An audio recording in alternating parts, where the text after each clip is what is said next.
Witajcie. Dzisiaj się trafili, żeby porozprawiać o spisie powszechnym.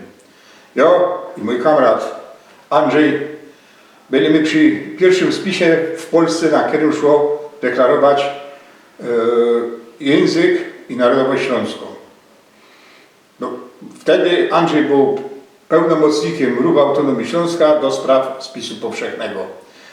I tak richtig to my się wtedy poznali, bo ja robił to, ale ino do miasta Ruda Śląska, no i pomogło ich rozwozić plakaty informujące o tym, że masz prawo się spisać jako Ślązok.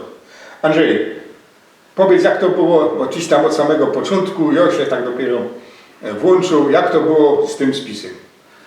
Po pierwsze, dzisiaj te 40 lat, co mają chłopy czy baby, nie zdawają sobie sprawy z tego, co to była za atmosfera. Ja przeczytam fragment, cytat z książki z 1984 roku Śląskiego Instytutu Naukowego, koncept, żeby zrozumieć atmosferę tamtych czasów. Obok siebie mieszkali uświadomieni narodowo Polacy śląscy oraz Ślązacy niezdecydowani narodowo, dwujęzyczni, szkopyrtoki, jakich określano w Gwarze Śląskiej, przystosowujący swe przekonania narodowe do sytuacji politycznej. Na tej grupie zapewne oparli hitlerowcy swój pomysł stworzenia języka śląskiego i narodowości Ślązakiem. Ano tak, my spadkobiercy po prostu hitleryzmu całego. To było wychowanie w czasie komuny i po.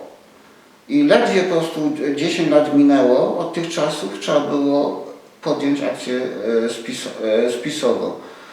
W styczniu 2001 roku poszedłem na zebranie Rady Naczelnej RAŚ i wówczas poinformowałem, że niedługo zacznie się spis powszechny. No w ten czas my po prostu podjęli decyzję, dobra, zaczynamy po prostu promować tylko i wyłącznie kwestię narodowości śląskiej, bo kwestia języka byłaby trudniej do przekazania ludziom. Kwestia śląskiej godki.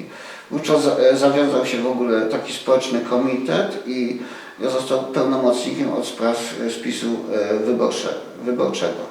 No, od samego początku deklarowanie narodowości śląskiej było utrudniane, jak również języka śląskiego.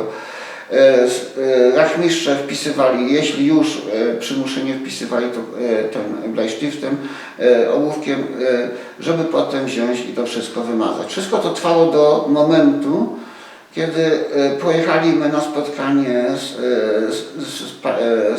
z eurodeputowaną Neili Mays, flamandką, która nas zaprosiła, żeby porozmawiać właśnie na temat spisu powszechnego.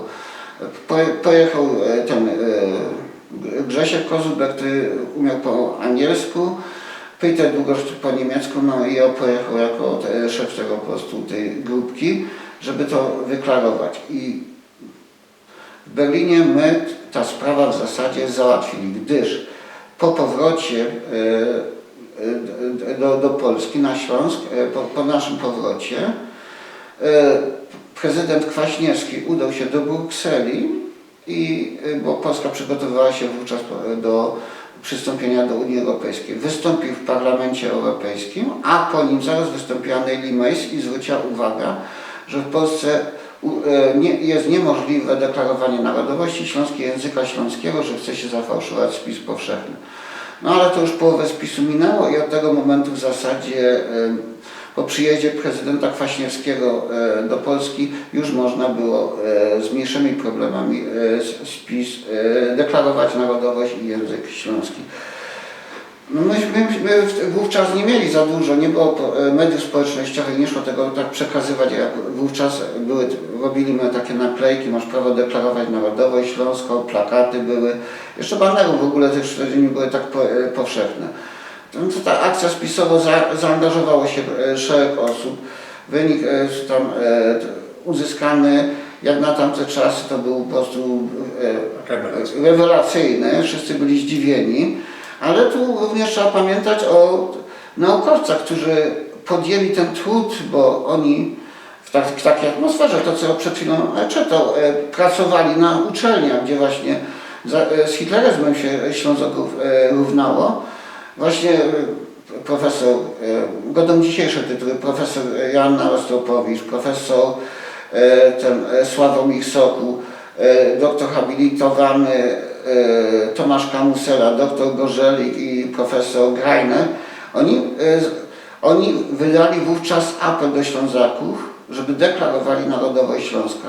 Pisały o tym nawet gazety, ale po tym już całym apelu właśnie zaczęły się różne takie utrudnianie życia ludziom, doprowadzające między innymi do tego stanu, że dr Tomasz Kamusela woli wykładać na dzisiaj w Szkocji niż w Polsce, bo tam może spokojnie pracować. No, a teraz powiem wam coś takiego. To był szok. To jest 178 tysięcy, nie? No, jest No. tak. A jak przyszedł następny spis powszechny, to tu muszę podziękować prezesowi Kaczyńskiemu za jego słynne słowa, że Ślązoki to jest zakamuflowana opcja niemiecka. Była to typowa obraza, za którą można by było pociągnąć do odpowiedzialności pana Kaczyńskiego, ale myśmy mu chcieli nadać tytuł honorowego członka Ruchu Autonomii Śląska, bo nikt nam tak dobrej reklamy nie zrobił. O tym rozpisały się media w całej Polsce i drugi spis był już łatwiejszy. My mogliśmy już wtedy ruszyć z pełną kampanią, przyłączyli się do tego nie ino ci działacze Ruchu Autonomii Śląska, ale tak jak poprzednio profesorowie, nauczyciele, ludzie mediów, dziennikarze i uzyskaliśmy, a to było 800 tysięcy. No, prawie 850 tysięcy, a teraz idziemy na 1 000 000.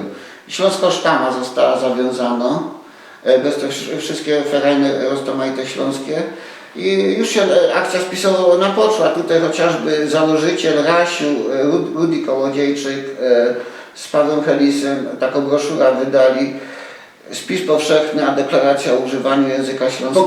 Pokaż to jeszcze rozbijać to bliżej, bo no. No dobra. I to w nakładzie paru tysięcy egzemplarzy pójdzie po prostu do ludzi. Również Śląski na Celi po prostu informacje na ten temat będą z naszej strony billboardy, będą plakaty, będą banery. Wszystkich was zapraszamy do wsparcia nas. Chcecie nas wesprzeć, będzie więcej po prostu wtedy informacji na ulicach, żeby insze też mogli się o możliwości deklarowania narodowości śląskiego języka śląskiego dowiedzieć. Idziemy na 1 000 000 Ślązoków w tym spisie. No, a pod tym filmikiem będzie link do ściepy, na którą prosimy wciepnijcie. Już wam będą szczęść Boże i Bóg zapłać.